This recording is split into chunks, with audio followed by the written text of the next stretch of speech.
नमस्कार भारतर आगामी डिजिटल जनगणना को स्वागत।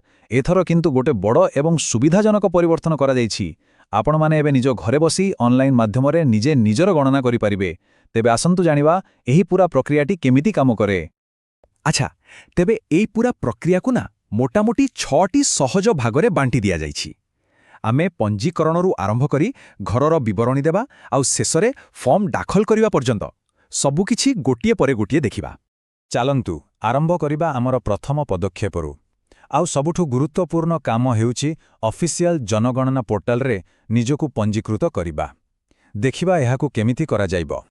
देखंदु आरंभ करिबाटा बहुत सहज, मात्र 5टा सिंपल स्टेप्स।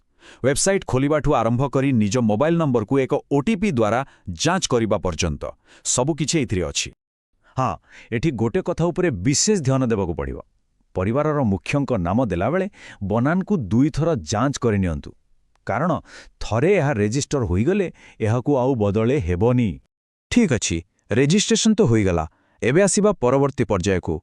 एठारे आमको घरर सठिक ठिकाणा आउ घरटी केमिति तयारी होइछि से विषय तथ्य देवाकू पड़िबो। एठी प्रथमे आपणंकु ठिकाणा देवाकू पड़िबो, आउ सबुठु भल कथा हेउछि सिस्टम निजे ही आपणंकु सहाय्य करिवो। एपरिकी आपण गोटे मानचित्र व्यवहार करी निज घर को सठिक भावे चिन्हट करि परिबे। अच्छा, एठी गोटे मजादार कथा जानिबाकू मिलुछि। जनगणना पाई घरर अर्थ कोन? एहार अर्थ हेउछि जे कोनसी एक यूनिट जहार बाहर को आसीबा पाई निजर एक अलगा प्रवेश पथ अछि। ताहा एक पूरा कोठा होई पारे किंबा तार एक अंश। एहा परे किछि साधारण प्रश्न आसीबा, जेमिति कि आपणक घर केउथिरे तयारी, माने चटाण, कांथ एवं छात केउ सामग्री रे तयारी, आउ घरर वर्तमान अवस्था किपरि अछि। घरर कथा तो सरिला, एबे आसीबा घरे रहुथिबा लोकंक कथाकू।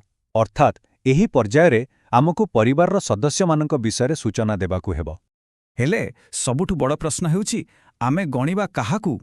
परिवारर गणनारे केउ माने सामिल हेबे? देखंतु नियमटा बहुत सीधा साधा। जियो माने साधारणतः आपणक सह सेई घरे रहंती से मानकू गणा जिवो। छोट शिशुठारु आरंभ करी वयस्क लोक पर्यंत समस्ते। हेले जदि केही अस्थायी भावे आसीथांती तांकू गणाजिब नाही। तेबे आपणको कोन कोन तथ्य देबाकू हेबो? जेमिति कि परिवाररे मोट केते जण सदस्य अछंती, घरर मालिकाना काहार, केतोटी कोठरी अछि, आउ केते जण विवाहित दंपति रहुछंती। परिवारर तथ्य परे एबे आसीबा आपणक घरे थिबा सुविधा सुजोग विषयरे।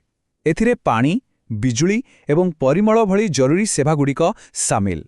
एठी मुख्यतः किछि साधारण प्रश्नर उत्तर देबाकू हेबो, जेमिति पीवा पानी केउठु आसुछि, घरे आलुआ पाई कोन व्यवहार हेउछि, शौचालय अछि कि नाही, आउ रोसई पाई केउ इंधन व्यवहार करा जाउछि।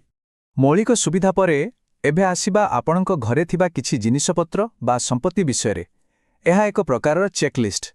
एइटा गोटे बहुत सरल चेकलिस्ट। आपणको केवल हाँ किमा नाही रे उत्तर देबाकू पड़िबो।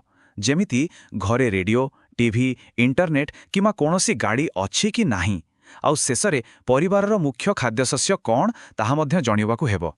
बढ़िया, आमे एबे पूरा शेष पर्याୟରେ पहुंची जाइछे। एबे सबुठु गुरुत्वपूर्ण काम हेउछि फॉर्म दाखल करिबा पूर्वरु आमे देइथिबा सबु तथ्यकू थरे भल भावे जांच करि नेबा। सबमिट करिबा पूर्वरु मो परामर्श हेउछि थरे प्रिव्यू करी सबु किछि भल भावरे देखिनियंतु।